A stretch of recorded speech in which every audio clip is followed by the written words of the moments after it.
Praise the Lord. கர்த்தருக்கு ஸ்தோத்திரம்.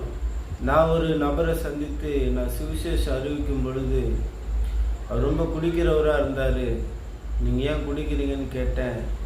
அவர் சொல்கிறாரு, நான் கம்மியாக தான் குடிக்கிறேன், நான் நிறைய சம்பாதிக்கிறேன், கொஞ்சமாக குடிச்சிட்டு கொஞ்சமாக வீட்டுக்கு போகிறேன், என் மனைவிக்கெல்லாம் தெரியும் நான் சமாதானமாக இருக்கிறேன் அப்படின்னு சொல்கிறாரு. நான் சொன்னேன், அது தேவனுக்கு பிரியமில்லாதது, அது பாவம். தேவன் கொடுக்கிற சரீரத்தை நாம் நஷ்டப்படுத்தி கொண்டால் அது பாவம் என்று சொன்னேன். அவர் சொல்கிறாரு, வாழ்கிறது ஒரு வாழ்க்கை தான், இன்றைக்கி செத்தா நாளைக்கு பால், ஜாலியாக சந்தோஷமாக வாழ்ந்துட்டு போகணுன்றாரு. இல்லை அன்பு பிரியமானவர்களே,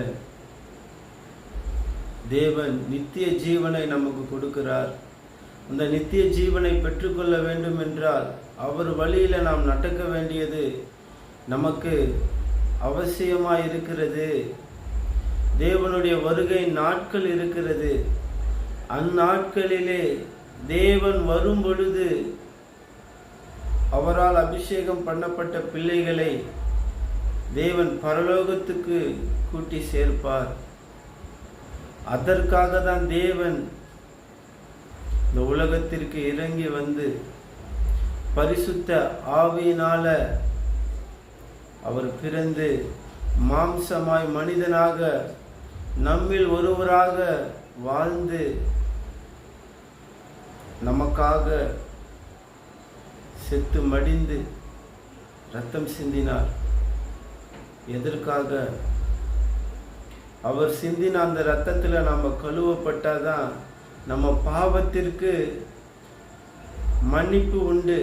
நம் பாவம் அப்பதான் சுத்திகரிக்கப்படும். பாவம் சுத்திகரிக்காம நாம் பரலோகத்திற்கு போக முடியாது. அன்பு பிரியமானவர்களே, இந்த வசனத்தை கேட்கிற நீங்கள் பாக்கியவான்கள். நீங்க என்ன செய்யணும்? தேவனுடைய வார்த்தையை நீங்கள் விசுவாசத்தோடு கேளுங்க. அல்லேலூயா.